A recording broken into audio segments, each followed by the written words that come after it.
Reverendíssimo Padre Nilci, presidente desta celebração eucarística, queridos irmãos presentes nesta Igreja Matriz de Santa Rita de Cássia, queridos internautas que nos acompanham pela Rede Santa Rita de Comunicações e pela Rádio Ativa Comunicações. Estamos às portas de celebrar o Natal do Senhor. E a liturgia então vai afunilando nesta direção.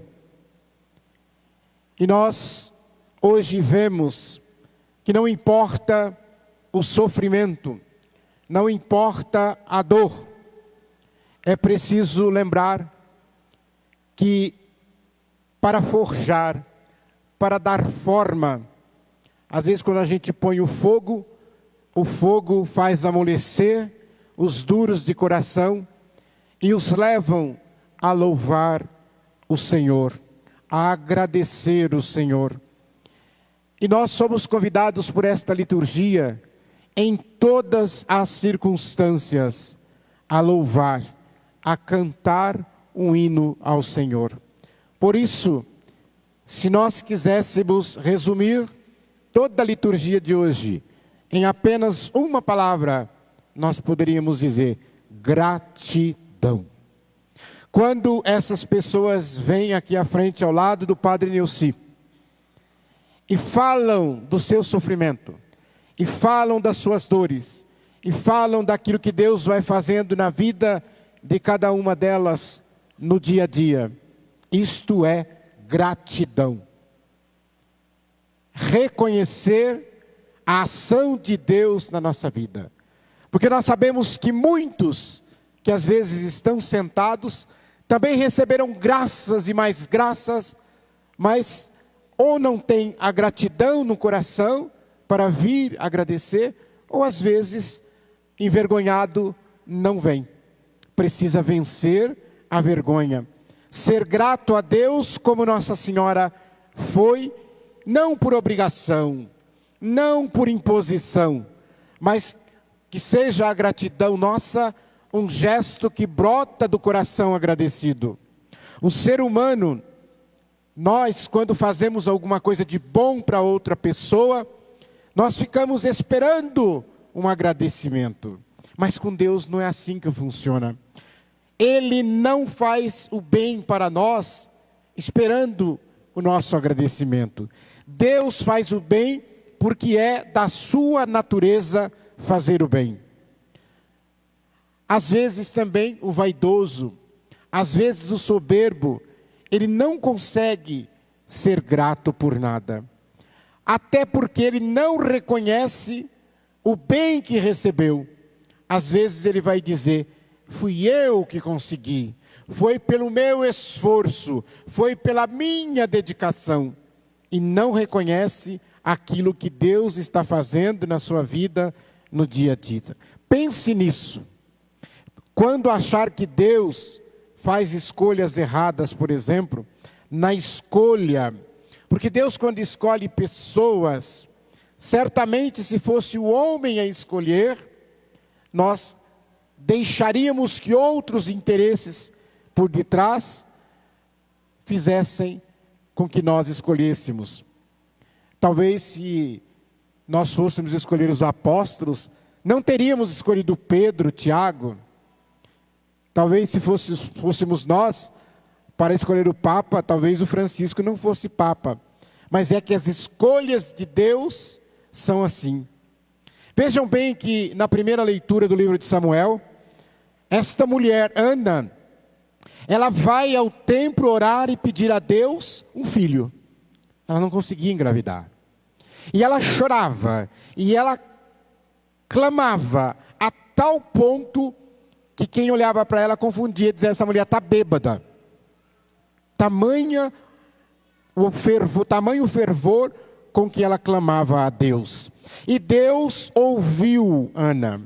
E agora ela volta ao templo diante de Deus para no seu gesto de gratidão cantar o cântico dos pobres, o cântico dos humildes, o cântico dos simples, o cântico daqueles que estão sempre prontos a fazer a vontade de Deus. Eles nos ensinam muitas coisas. Vejam bem, meus irmãos, o temor a Deus é dom do Espírito Santo. E por favor, não confundam temor com medo, porque temor significa respeito. E um respeito que às vezes vem por causa da gratidão, vem por causa do amor, vem por causa do reconhecimento de que Deus é Deus, e não porque eu tenho medo de Deus.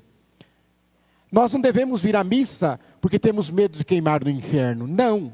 Eu devo vir à missa porque sou grato a Deus por tudo que Ele faz na minha vida, mesmo que eu não mereça absolutamente nada do que Ele faz por mim. É assim que nós devemos ser. Às vezes nós ouvimos, muitos ateus dizer para nós cristãos que nós cremos em Deus porque temos medo das trevas. Eu fico pensando, padre, então nós poderíamos dizer, e vocês não creem em Deus porque têm medo da luz. Porque quem está no erro tem medo da luz, porque a luz coloca tudo às claras. Então quando a gente está fazendo coisa errada, a gente quer fugir da luz, a gente quer ficar no escuro, para que ninguém veja o nosso erro. E Deus é luz. E se vocês prestarem atenção, vocês podem até fazer esse exercício em casa. Se você pegar esta passagem do Evangelho de hoje, que nós chamamos de Magnífica, o Cântico de Maria, e pegar essa passagem do livro de Samuel, que foi a primeira leitura, aí vocês podem até ler um pouquinho antes, um pouquinho depois, que chama Cântico de Ana, e vocês vão perceber que eles são muito parecidos. E tem um salmo também que é muito parecido com isso. Mas eles são praticamente iguais. Aí alguém pode dizer, mas como? Eles são praticamente iguais. E eu digo duas coisas, para que este Cântico de Ana e o Cântico de Maria sejam tão parecidos. Primeiro, Maria conhecia a Sagrada Escritura. Então talvez Maria já tivesse lido várias vezes esse Cântico de Ana. E quando ela fala, ela usa muitas das expressões que Ana usou. Mas eu fico com a segunda hipótese. Prestem atenção. O mesmo Espírito Santo que inspirou Ana a cantar, é o Espírito Santo que inspirou Maria a cantar. Por isso que o cântico é parecido. Quando é o Espírito Santo que inspira as tuas ações começam a parecer com ações de outras pessoas, de antepassados, que também inspirados pelo Espírito Santo fizeram o bem. Se nós olharmos na história da igreja, por exemplo, quantos padres, bispos, homens e mulheres de Deus dedicaram a sua vida à oração. Então uma pessoa hoje que pelo Espírito Santo é levada à vida de oração, é porque o Espírito Santo está fazendo com esta pessoa a mesma coisa que fez com a outra. Aquela pessoa que gosta de trabalhar com doentes, que visitar os doentes, como por exemplo São Camilo de Leles, o mesmo Espírito Santo que inspirou lá, inspira cá. Aquele que gosta de estender a mão aos pobres e ajudar aos pobres, o mesmo Espírito Santo que inspirou São Francisco, está inspirando essa pessoa a também agir desta forma. E prestem atenção, porque esse canto fala tantas coisas maravilhosas, que não dá para a gente ficar aqui falando de tudo, nós vamos ficar a noite inteira, Mas eu costumo sempre pontuar. Na nossa comunidade, nós somos testemunhas de que isso acontece, e nós poderíamos dizer que nós vemos, literalmente, o Senhor retirar do lixo, o Senhor retirar do pó, o indigente, para fazê-lo assentar-se com os nobres. Meu irmão, talvez você não esteja entendendo. Nós trabalhamos na nossa comunidade com pessoas em situação de rua. Uma vulnerabilidade total. Moradores de rua, que é uma expressão errada, mas muita gente usa. Abandonados, doentes. Esta semana passada, eu conversava com uma mulher de rua, e ela estava com miíase. Eu não sei se vocês sabem o que é isso. Miíase. Tem gente que acha que isso não existe mais. É bicheira humana. Tiveram que cortar a perna dela para tirar os bichos. Era tanto bicho que tinha. Então, eu fico vendo aqui assim, quando eu olho, quer dizer, está no lixo, realmente está abandonado, está na rua, chega às vezes com a escabiose que é sarna, com a hanseníase que é lepra. Padre Neuci é testemunha porque está junto com a gente, é diretor espiritual de 3 de nossas casas. E muitos que nos acompanham sabem disso. Então vejam bem, que quando, por exemplo, eu lembro aqui, ontem, né, Padre, nós participávamos da missa junto, com o almoço que oferecemos para essas pessoas, lá na comunidade, e devia ter em torno de umas 150 pessoas. Dentro dessas 150 pessoas, 100 pessoas eram pessoas que estavam em situação de rua e que estão acolhidos ali nas nossas casas. E aí, uma pessoa chegou para mim, Padre, depois da missa, quando caminhávamos para o refeitório para servir o almoço, e ela perguntou para mim: o senhor está com pouca gente nas casas, né? Porque ela olhou os cadeirantes, os de andador, os de bengala. Aí a hora que ela falou a pergunta, eu já entendi por que ela perguntou. Antes de respondê-la, eu falei: essa mulher está pensando o seguinte, ela veio aqui, ela achou que aqui ela ia encontrar as pessoas sujas, rasgadas, fedorentas, cabelos despenteados, tudo sujo, tudo sabe.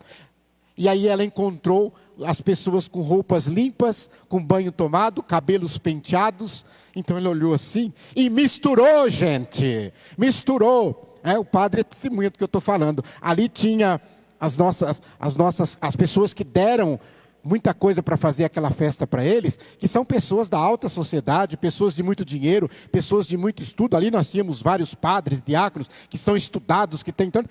E esse povo estava tudo sentado junto conosco. É isso que a palavra de Deus está falando. Retira do pó o indigente para fazê-lo assentar-se com os nobres. Se chegam feridos, se chegam machucados, depois de algum tempo, nós os vemos curados. Às vezes a gente vê estudando, fazendo ensino fundamental, ensino médio, faculdade. Então, gente, e sabem mais, eles cantam também o Magnífica do Senhor. Eles cantam à sua maneira. E aí, quando nós estávamos lá servindo o almoço, quando a gente servia, cada um deles dizia assim: Deus abençoe. Eles falavam, pegavam o prato de comida, olhavam para nós e falavam: Deus abençoe. Então, meus irmãos, em Jesus, tudo quanto Deus sonhou, realizou na plenitude para cada um de nós. Único, de forma absoluta, de forma completa. Então, quando nós estamos chegando no Natal, nesse Natal, nós não devemos imaginar que ele seja apenas o aniversário de Jesus. Pois embora nós saibamos o local que Jesus nasceu, Belém, nós não sabemos a data exata. A igreja diz: vamos celebrar nesse dia 25. Então nós no Natal não devemos, por exemplo, banalizar a liturgia com músicas mundanas. Nós não devemos usar na liturgia cantar parabéns, pique-pique, hora a hora para Jesus, não. O nosso canto para Jesus é o canto da gratidão. O nosso canto para Jesus é o mesmo canto de Maria. Porque o Natal, na liturgia, não é apenas um dia. O Natal deve ser uma vida toda de doação, de entrega, toda a nossa existência. Que nós possamos pensar neste Natal: nunca mais Deus sem nós, e muito menos nós sem Deus. Hoje eu vi um post interessante. É tanta coisa de Natal agora, né? Mas eu queria partilhar com vocês, porque ele dizia assim: neste Natal, não se preocupe em comprar presente, mas seja você o presente para as pessoas. Não embrulhe presentes, mas embrulhe pessoas com abraços. Não envie cartões virtual ou de papel, envie paz e alegria com a tua presença. Não se preocupe em comprar comida, mas em dar comida. Não se preocupe em comprar roupas, mas em doar as roupas que você não usa. Até porque algumas não servem mais. Doa para quem está precisando. Não se preocupe em ver as luzes de Natal, mas em ser luz para os irmãos. E por fim, lembre de todas as dificuldades, de todos os sofrimentos que você passou neste ano. E cheio de gratidão, eu convido para encerrarmos, que nós fiquemos em pé e cantemos como Maria. O Senhor fez em mim maravilhas, santo é o seu nome. Todos. O Senhor fez em mim maravilhas, santo é o seu nome. Só vocês agora. O Senhor fez em mim maravilhas, santo é seu nome. Só para complementar de ontem, né? Eu estava na missa lá com todos e alguém estava ali no meio do povo, sempre olhando para mim. E aí, olhando, eu assim, ele está olhando tanto, né? E aí, depois terminou a missa, teve a homenagem, ele recebeu um presente, e ele saiu de onde ele estava, ele assim, padre, eu quero um presente seu, eu quero um abraço seu, é isso que eu estou precisando de presente. E ele é aqui da comunidade, aqui de Simara, ele assim, ó, eu ia na missa de Santa Rita, eu ouvia muitas suas pregações, eu saí pelo mundo, me perdi, e quando eu vi o Senhor aqui, né, deu aquela vontade de abraçar, de escutar as suas palavras, porque fala de Deus, e eu agora encontrei Deus, e eu quero um abraço seu. E abracei ele lá, né? Então as pessoas às vezes não querem muitas coisas, às vezes uma palavra, um abraço. É o Gabriel, ele é daqui do bairro Simara, não é? Está lá na Casa da Misericórdia, tá bom? Para dizer que às vezes não é um presente enorme, bonito e valioso, mas um abraço.